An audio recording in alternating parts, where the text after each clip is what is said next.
Welcome back to the deep dive. Today we're looking at something that I think a lot of people find interesting about cognitive behavioral therapy, just how structured it is. We're going to explore that blueprint, treating therapy almost like a meticulously planned journey. It really is a journey, and that structure is the map. I mean, you wouldn't start a road trip without a destination, right? Right. And here, the destination is clear. Remission, better functioning, and building resilience so the client doesn't relapse. But to get there, you need that strong alliance, you have to track progress, and most importantly, you have to teach the client the model. The core idea that our thoughts drive our feelings and behaviors. Exactly. Without that, nothing else works. Okay, so let's unpack that journey.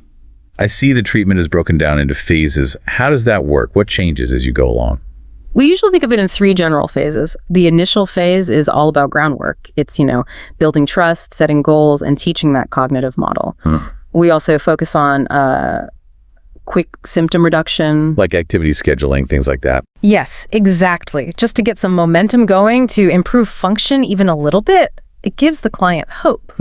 But isn't there a risk there? Like if you focus too much on these behavioral quick wins, do you ever risk the client not wanting to do the harder, deeper cognitive work later?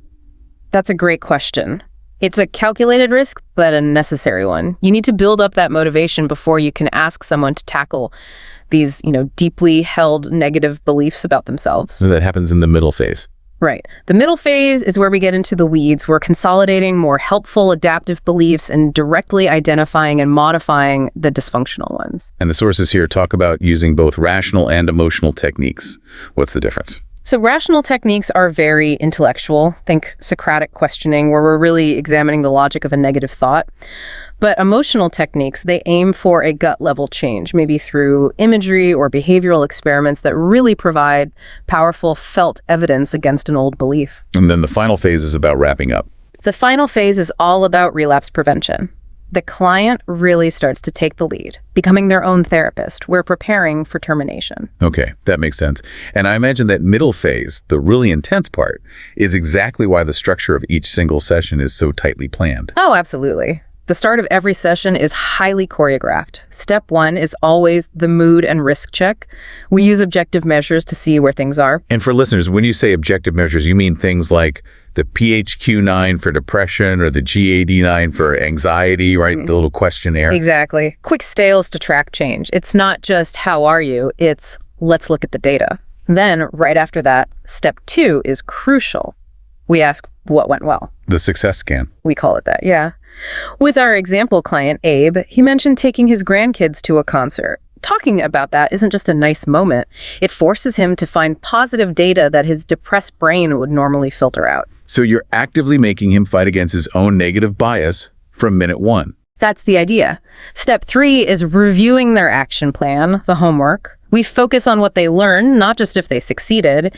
And then step four is setting the agenda together. But what if the client is like Maria from the source, just overwhelmed? Yeah. Everything feels wrong, and they can't pick one thing to talk about. Yeah, that's a common problem. And there's a great strategy for it. You list all the problems. The fight with her mom, the messy apartment, anxiety about her job search. Okay. Then you ask this hypothetical question. If I could wave a magic wand and solve just one of these right now, which one would give you the most relief? For Maria, imagining she got a job offer brought this huge wave of relief. So it instantly clarifies the priority. It cuts right through the noise. It focuses the energy where it's going to have the biggest emotional payoff. And once you have that priority, say Abe's thought about work, I don't have persistence. How do you tackle that in the session? We'd immediately identify that as the cognitive barrier. Then the intervention has two parts. Skill building, like teaching him to break down sorting his mail into 4 simple piles, a very concrete task, and cognitive restructuring. We'd use questioning to challenge the evidence for that no persistence thought. And I see you're constantly using summaries during this process. All the time. Just short, periodic summaries. Okay, so what I'm hearing is, it makes sure you're on the same page, and it helps the client consolidate what they're learning in the moment. That structure really feels like the secret weapon. It just prevents the session from drifting. It's the container for the change, absolutely. And the end of the session is just as methodical. We review the new action plan for the next week, and then we ask for a commitment level. You ask for a percentage. Yep. On a scale of 0 to 100, how likely are you to try this? If it's low, we problem solve why.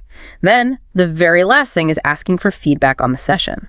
It keeps the alliance strong. The planning, the homework, the commitment check, the feedback, it's a whole system. It is. And it leads to, I think, a final thought for you to consider. How does this intense focus on planning and active review actually transform the client? They stop being a passive recipient of therapy and become this active self-monitoring agent of their own change. That's the real goal.